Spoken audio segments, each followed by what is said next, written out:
மணிப்பிரஸ் மாமி, யாரா அப்பா அது? எங்கள் வீட்டாண்ட குப்பையை கொட்டுனது. இவாளுக்கெல்லாம் எவ்வளோ சொன்னாலும் புத்தியே வராதா? மாமியின் வெங்கல குரல் கேட்டு எலும்புள் கொங்குரெட்டி தெருவே திரும்பி பார்க்கும்.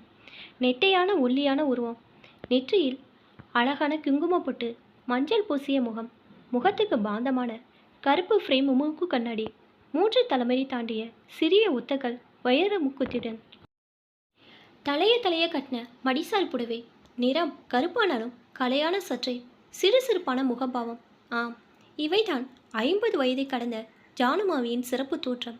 என் பெயர் மூர்த்தி. நான் ஜானுமாமியின் எதிர்வீடு. மாமி இப்படி சத்தம் போட்டு ஆரம்பிச்சா நிறுத்தவே மாட்டாங்கிறது கனப்பிரச்சித்தம். தன் சமயக்கார கணவன் வயிற்றுல புள்ளியை கொடுத்துட்டு சொல்லாமல் கொள்ளாமல் எவ்வளோ ஒருத்தையை கூட்டிண்டு ஊரை விட்டு ஓடினப்புறம் தனக்கு சீதனமாக கிடைச்ச அந்த சிமெண்ட் ஷீட் வேய்ந்த 4 சிறு சிறு போஷன்கள் கொண்ட வீட்டையும் தான் பெத்த ஒத்த பிள்ளையுமே உலகமாக நினைத்து இது நாள் வரை கௌரவமாக வாழ்ந்துட்டா. அந்த வீட்டின் வாடகை பணம் தான் ஜானுமாமியின் பிரதான வருமானம். பிள்ளையாவது நல்லா படித்து பெரிய உத்தியோகத்துக்கு போய் தனக்கு நிம்மதியை தேடி தருவான்னு அவன் மனக்குட்டை கட்ட, அவனா அப்பனுக்கு தப்பாத பிறந்து சோம்பேறியாக ஊரை சுற்றிக்கிட்டு பிஸ்னஸ் பண்ணுறேன் பேர் வழின்னு சொல்லிக்கிட்டு அம்மா குருவி மாதிரி சேர்த்து வச்ச காசையெல்லாம் தொலைச்சி போட்டு அவள் ஆசையில் மண்ணை வாரி போட்டுட்டான். எப்படியோ கஷ்டப்பட்டு ஒரு மாற்றுத்திறனாளி ஏழை பெண்ணை அவனுக்கு கல்யாணம் கட்டி வச்சு மொத்த குடும்ப பாரத்தையும் இந்த வயசுல மாமி தான் சுமக்கிறாள். அந்த மாமியின் சிறு சிறுப்பான முகத்துக்கு காரணம் இப்போ உங்களுக்கு நன்னா புரிஞ்சிருக்குன்னு நினைக்கிறேன். அது 1966 இறுதி காலம். நான் அப்போது எலும்பு கொங்குரெட்டு தெருவில் வசிக்கும் பாலர் குருகுல பள்ளியில் 5ஆம் வகுப்பு பயிலும் மாணவன். எங்கள் எதிர் வீடுதான் ஜானுமாமியின் வீடு. பாட்டிகளின் கையில் சுருக்கப்பையை புழங்கிய அக்காலத்திலேயே ஜானுமாவின் கையில் மட்டும் பளபளவென்று தங்க நிறத்தில் கனமான மணிப்பிரஸ் ஒன்று எப்போதும் கர்ணனின் கவச குண்டலம் போல வைத்திருப்பதைக் கண்ட எங்கள் மழலை பட்டாளம் உட்பட்ட அனைவரும் மணிப்பிரஸ் மாமி என அவளுக்கு அன்புடன் புனைப்பேறு சூட்டினோம். மாமி யாருடன் கலகலப்பாக பேச மாட்டா, வந்த சண்டையை விடமாட்டா, தான் உண்டு தன் வேலை உண்டு என்றிருப்பாள். தன் வீட்டு குடித்தனக்காரர்களுக்கு அவள் ஒரு சிம்ம சொப்பனம். 9 மணிக்கு மேல் யார் வீட்டிலாவது குண்டு பல்பு எரிஞ்சா அவங்கள உண்டு இல்லைன்னு ஆக்கி போடுவா. கரண்ட் பில் கட்டுறது பாவம் மாமி தானே. ஆனால் 0 வாட்ஸ் இரவு பல்புக்கு மட்டும் அனுமதி உண்டு. நாங்கள் சிக்ஸர் அடிக்கும் பந்துகளை கபலீகரம் செய்து எங்களை கண்ட மேனிக்கு திட்டவும் செய்வாள். ஆனால் அவள் ஒரே பேரன் நானு நாராயணன் என்பதன் சுருக்கம். அடுத்த நாள் அதே பந்துடன் வந்து எங்கள் ஸ்ட்ரீட் கிரிக்கெட் குழுவுடன் சங்கமாகி பேட்டிங் செய்கிறேன் பேர்வழி என்று கடுப்பேற்றுவான். நானா என் பள்ளி தோணு என்பது ஒரு கூடுதல் தகவல். ஒன்று சொல்ல மறந்துட்டேனே, மாமி படுக்க ஜூஸ் யாருக்கு காலனா கிள்ளி தெரிக்க மாட்டா. ஆனால் தன் ஒரே பேரன் நானாவின் மேல் கொள்ளை பிரியம். அதனால் அவனுக்கு காசு கேசு கொடுப்பாளன் மட்டும் தப்பு கணக்கு போட்டுறாதீங்க. அவனுக்கு அடிக்கடி சுவையான பச்சனங்களை மட்டுமே தன் கைப்பட செய்து கொடுப்பாள். மளிகை ஜாமான்களை தூப தண்டி போல் வீணடித்து விடுவாளோ என்ற அச்சத்தால் மருமகளை அடுப்படி பக்கமே மாமி அனுமதிப்பதில்லை. ஆனால் ஒன்று மருமகளுக்கும் மாமியாருக்கு இதுவரை சண்டை வந்து நாங்கள் பார்த்ததே இல்லை. மாமி என்ன திட்டினாலும் மருமகள் காதில் விழாததால் இருக்குமோ? அதில் பாருங்க, எப்போனாச்சும் மாமிக்கு திடீர் நல்ல மூடு வந்துச்சுன்னு வைங்க, எங்கள் மழலை பட்டாளத்தை அன்புடன் அழைத்து திடீர் உப்மா செய்து கொடுப்பாள். அது என்னது திடீர் உப்மா என்று நீங்கள் கேட்பது என் காதில் விழுகிறது.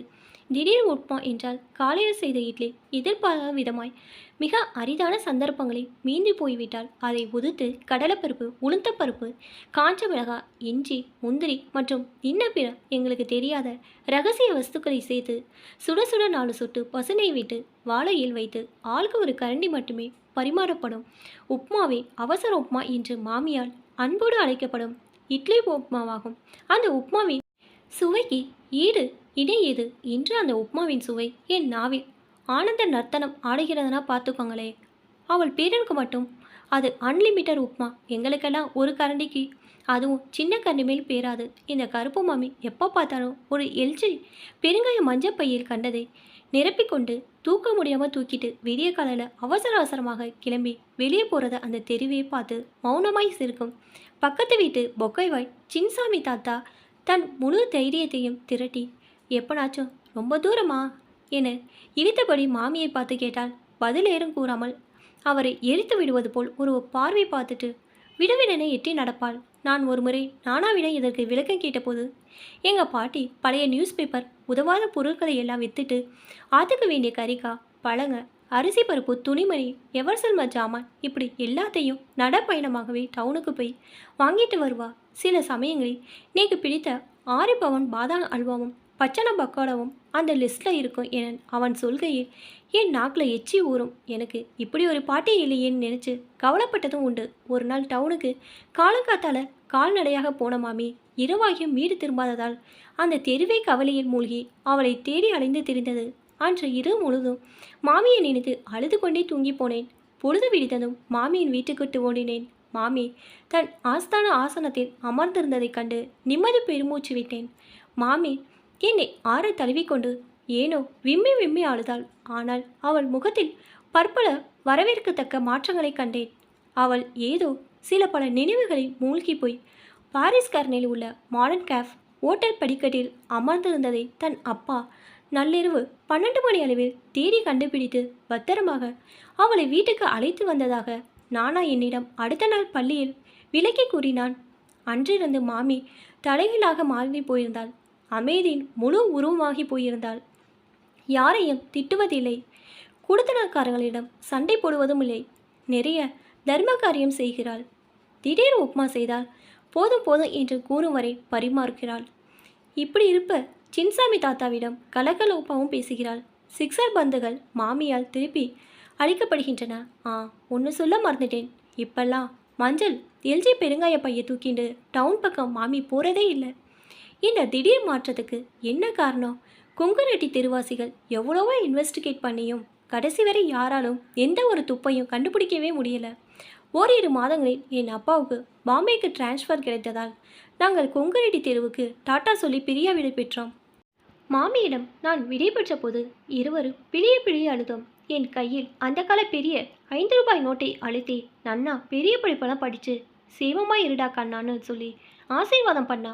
அவள் ஆசீர்வாதத்தாலேயோ என்னமோ நான் பொறியியல் பட்டம் பெற்று ஐஓசி நிறுவனத்தில் உயர் பதவி வகித்து பணி ஓய்வும் பெற்றுவிட்டேன். அண்மையில் ஒரு நாள் நான் கொங்குரெட்டி தெரு பக்கம் போக நேரிட்ட போது ஆவலுடன் தேடி பார்த்து கண்டுபிடித்த போது அது புத்தம் புதி 4 மாடி வீடாய் மாறி பளபள என்று பரிமளித்து கொண்டிருந்ததை கண்டேன். விசாரித்து பார்த்ததில் அதை ஒரு மார்வாடி பணக்காரன் வாங்கி மாளிகையாக்கி இருந்ததை அறிந்தேன். மணிப்பிரஸ் மாமி பற்றி விசாரித்த போது அங்கிருந்த அனைவரும் பேந்த பேந்த விழித்தனர். மாமியின் நிலவுகள் என் நெஞ்சில் நிழலாடி விழியில் நீர்த்துளிகளை பெருக்கியது. மாமியின் 5 ரூபாய் பரிசை எந்த ஜென்மத்தில் அவளுக்கு திருப்பி பரிசளிக்கப் போகிறேனோ தெரியவில்லை.